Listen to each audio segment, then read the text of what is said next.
कोकणातली दापोली रत्नागिरी जिल्ह्यातील एक अग्रगण्य तालुका. निसर्गरम्य, शांत, सुंदर अशा या ठिकाणी पर्यटन संस्कृतीला बहर आला नाही तर नवलच.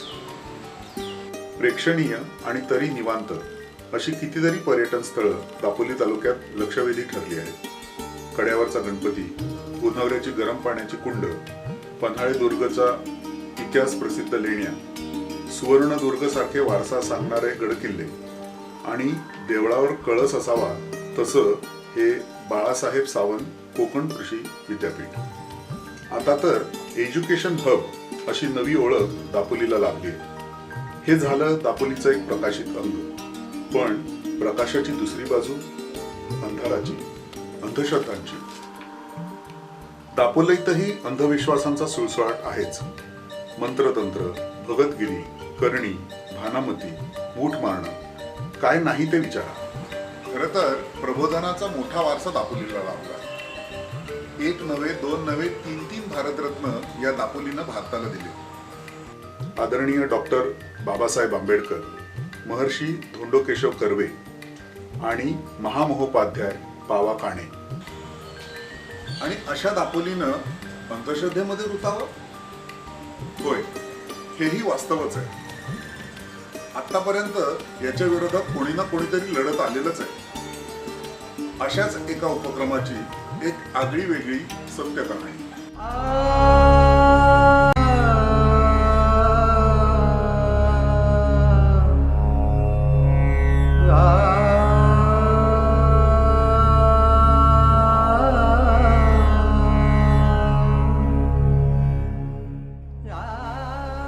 हा तरुण दापोलीकरच आहे.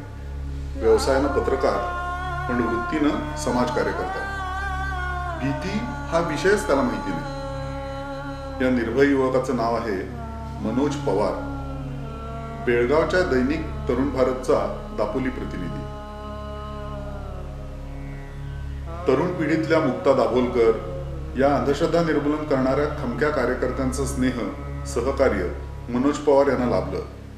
ते एक चळवळे सर्पमित्रही आहेत. लोकांच्या मनातली भीती घालवावी, काल्पनिक सावल्या भुताटकीच्या भावल्या कायमच्या काढून टाकाव्यात असं मनोज पवार यांच्या मनात आलं. मनातलं सगळं ते दापोलीतील एक ज्येष्ठ लेखक माधव गवाणकर यांना सांगायचे.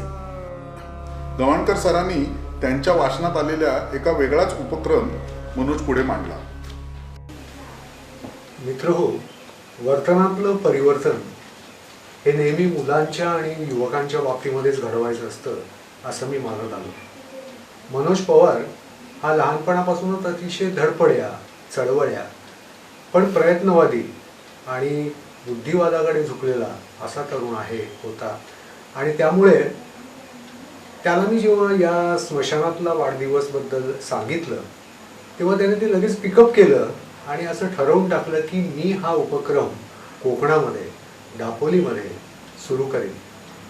आणि त्याप्रमाणे तो कामालाही लागला. एकला चालो रे या पद्धतीने त्यांनी सुरुवातीला हा सगळा उपक्रम एकट्याने अंगावर घेतला होता. पण हळूहळू त्याला साथ मिळाली.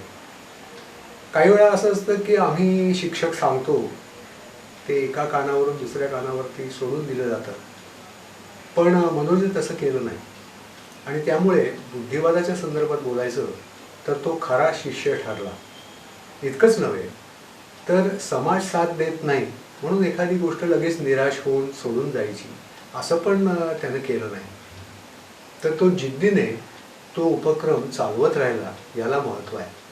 मी नेहमी असं म्हणतो की लहान मुलं म्हणजे ती अगदी टार्गेट असली तरी चालेल, पण अंधश्रद्धा निर्मूलनाच्या बाबतीमध्ये तेच आपलं टार्गेट असलं पाहिजे. असू देत टार्गेट. तर त्यातली थोडीशी अशी मस्तीखोर मुलं वेगवेगळे उपक्रम राबवत राहिली आणि त्यातला हा एक यशस्वी असा कार्यक्रम. तोच हा स्मशानातला वाढदिवस.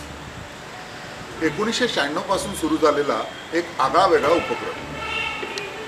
मनोजने ठरवलं आपला वाढदिवस खरोखर जेव्हा असतो म्हणजे 12 ऑक्टोबरला, तेव्हा मध्यरात्री तो चक्क स्मशानात साजरा करायचा.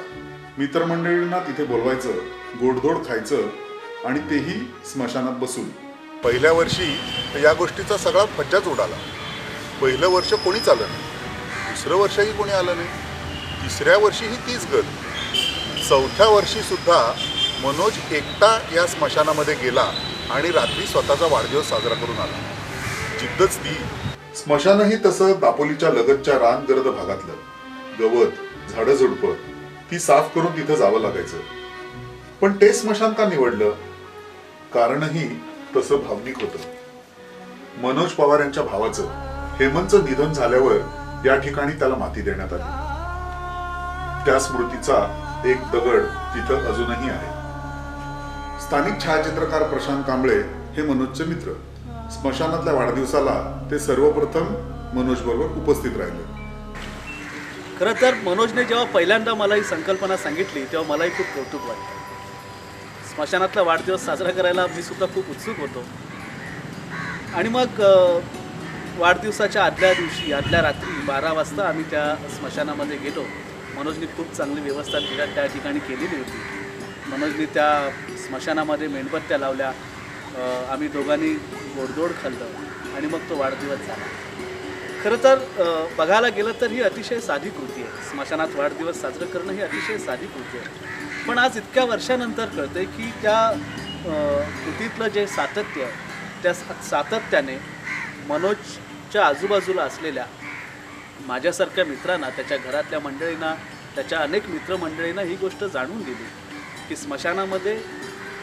स्मशानाच्या बाबतीमध्ये किंवा भूताखेतांच्या बाबतीमध्ये ज्या काही अंधश्रद्धा आहेत या अंधश्रद्धाच किती आपल्याला चिकटून बसल्यात आणि त्यातून आपण कसं मुक्त व्हायला पाहिजे हे त्या कृतीतल्या सातत्याने दाखवून ठेवलं आहे. आणि म्हणून ही अतिशय छोटी कृती जरी असली तरी ती मला या अंधश्रद्धा दूर करण्याच्या बाबतीमध्ये एक फार मोठं योगदान देणारी एक महत्त्वपूर्ण कृती, अत्यंत महत्त्वपूर्ण कृती असं मला या स्मशानातल्या वाढदिवसाबद्दल वाटतं. आणि माझाही हा स्मशानातला वाढदिवस अत्यंत आवडीचा वाढदिवस आहे. नंतर मात्र येतो म्हणून आयत्या वेळी न येणारे शूरमित्र हळूहळू एक एक करून यायला लागले. त्यात पत्रकार होते, विद्यार्थी होते, उत्सुक युवक होते, स्नेही होते, नातलग होते. गेले काही वर्ष त्यांचा हा या बाबतीतला उत्साह फारच बघण्यासारखा असतो.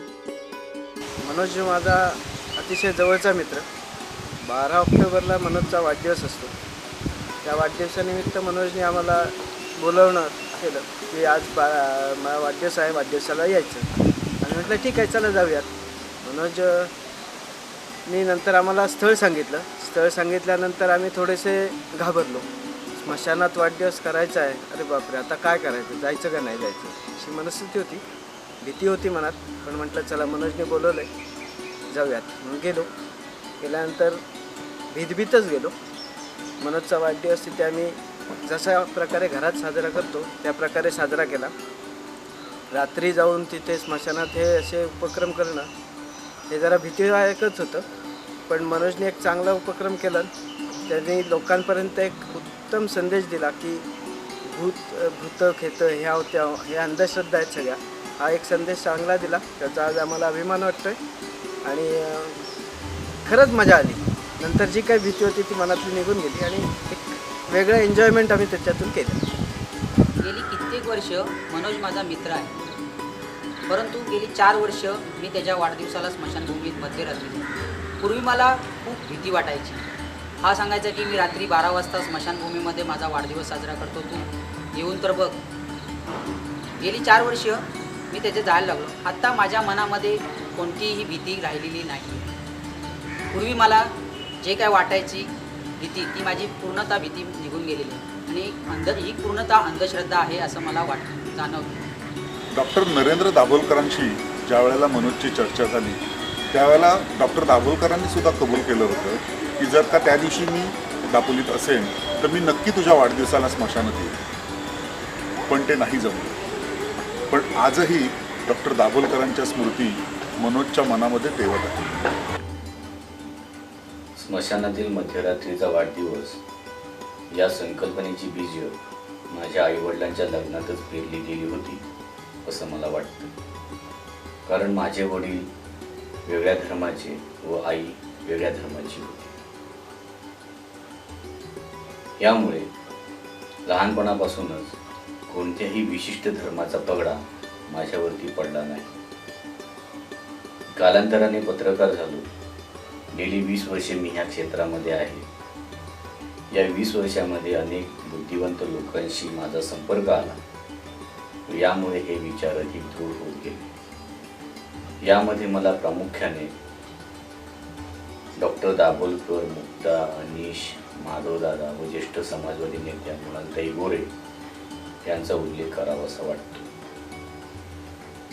स्मशानातील वाढदिवसाची संकल्पना जेव्हा माझ्यापुढे मांडण्यात आली तेव्हा मी खूप एक्साइट झालो, कारण यातून आम्ही समाजाला काहीतरी एक चांगला मेसेज देऊ शकतो असं मला वाटलं.